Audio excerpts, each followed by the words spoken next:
Jefferson Robbins with NCW Life. You've probably never heard of Remedial Map 3B until now, but you're about to hear a lot more.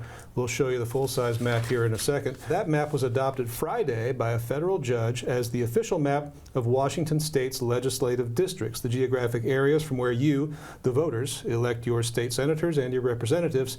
East Wenatchee and much of Wenatchee will now go from the 12th district to the 7th district. One of the people most personally affected by this is State Senator Brad Hawkins, who's served the 12th district since 2017 and now says he wants to do so again, but he'll have to move to Wenatchee to do it. Brad, thanks for being here. Hey Jefferson, thanks for having me. Sorry about the circumstances, but happy to be here. Well, a little bit of upheaval for you and for voters and for some of your fellow legislators as well.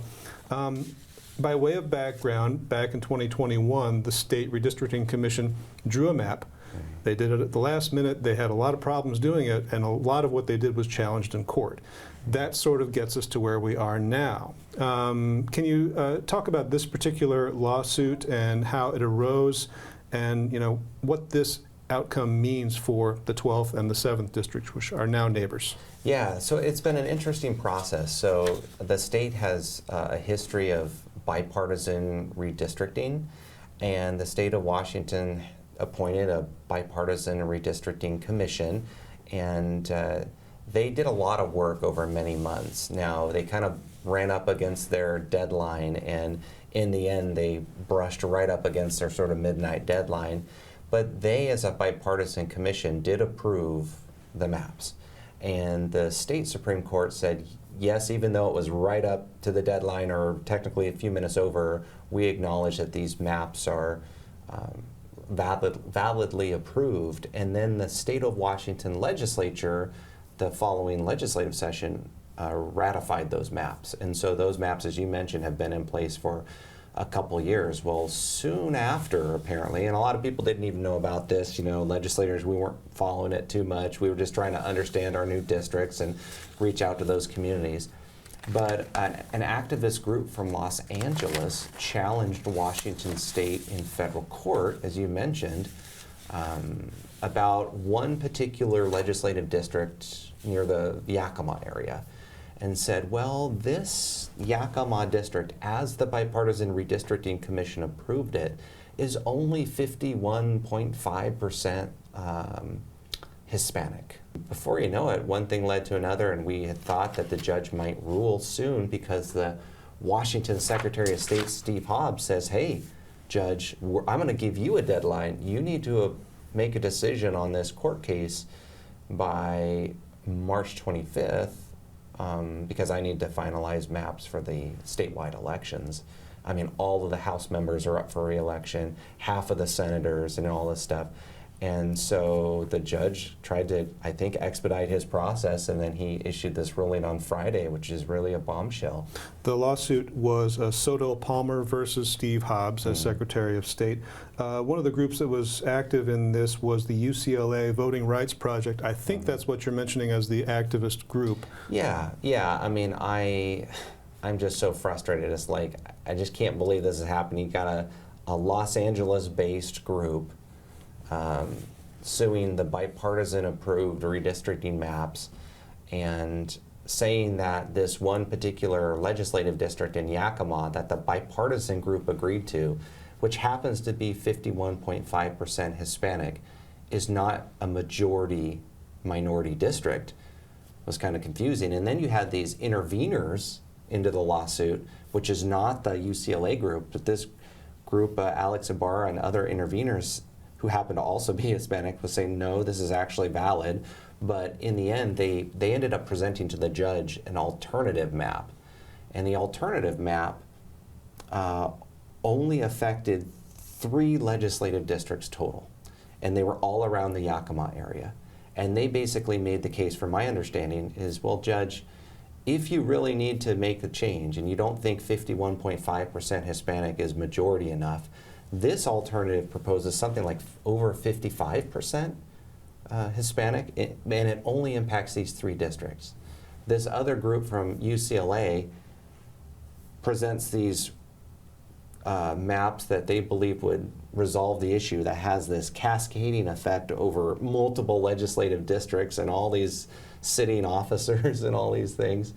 And I just, honestly, I thought it was ridiculous. I thought the judge would, if the judge was swayed that the 51.5% map that the Redistricting Commission approved, that the state of Washington adopted, was not minority enough, then maybe the intervener's 55% map would be good, because one of the precedents, once a state approves a redistricting map, any corrections are supposed to involve only minor adjustments, not this multitude of redrawing of the legislative data. It's almost like what the judge did. One judge makes this change a month or so before the filing period.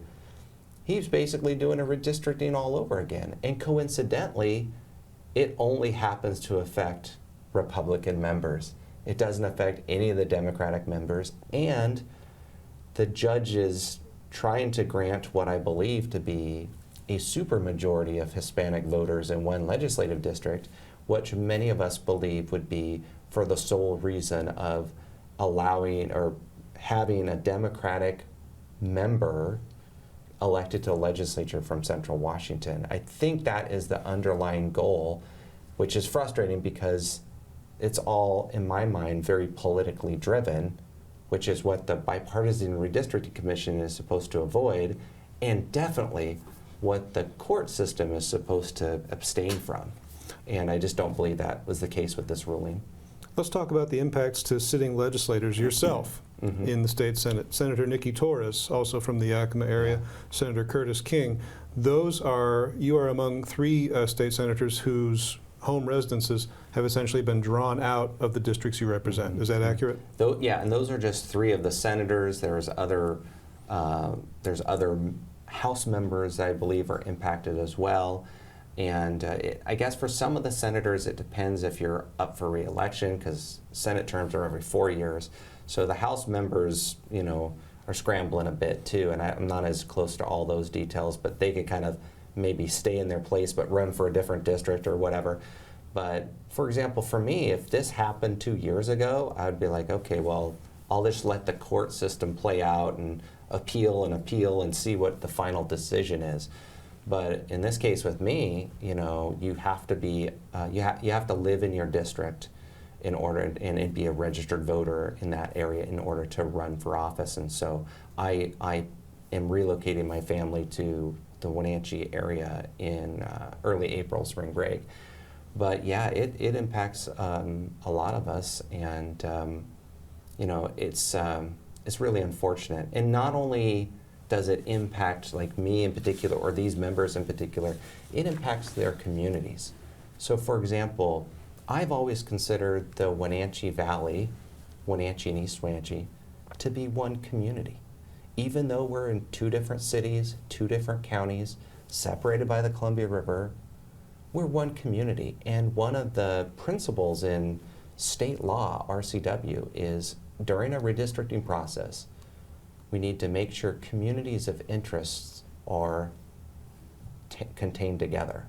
And when you think about our valley, whether it's the Chelan-Douglas Land Trust, the Chelan-Douglas Health District, the Wenatchee Valley Chamber of Commerce, the Chelan-Douglas Transportation Council, or the Chelan-Douglas Regional Port Authority, the Wenatchee Valley has sort of been grouped together. Now, 2 years ago, the redistricting cut into that quite a bit, but it did keep most of East Wenatchee proper and the Wenatchee Valley together as one unit. And what this judge did is mostly separated Chelan County from Douglas County going forward. And I believe that will lessen the influence of the Wenatchee Valley.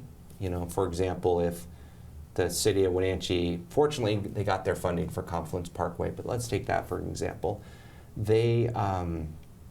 I put so much effort into Confluence Parkway because I knew it benefited the whole valley. If you're an East Wenatchee resident, you're driving through Wenatchee Avenue, so I knew it would benefit everybody.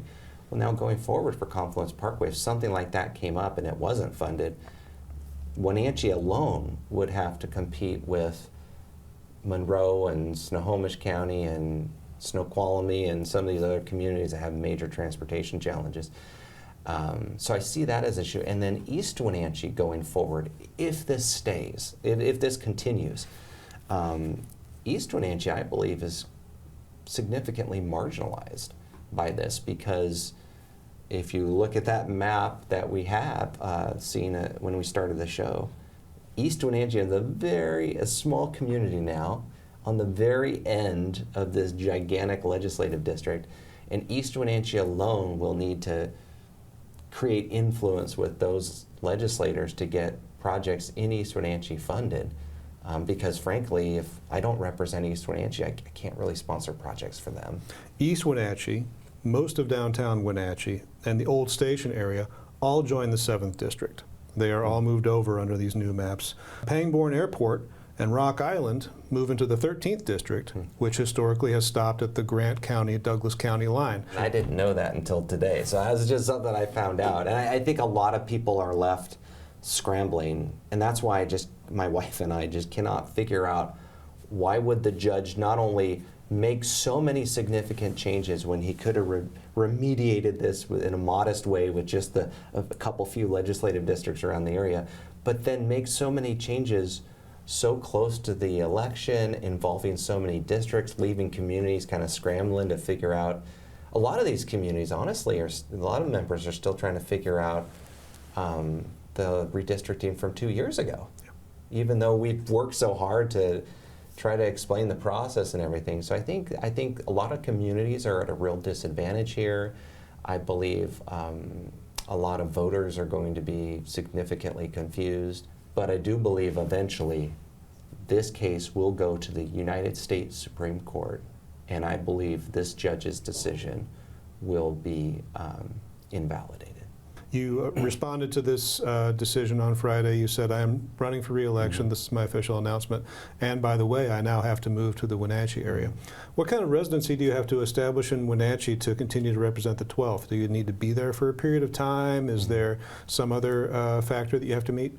No period of time, but you do have to be a resident of the district and be a registered voter when you file for office.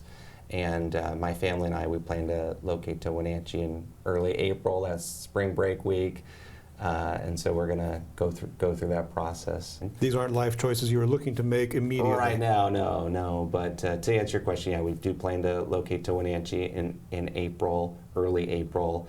The filing period is not until early to mid-May.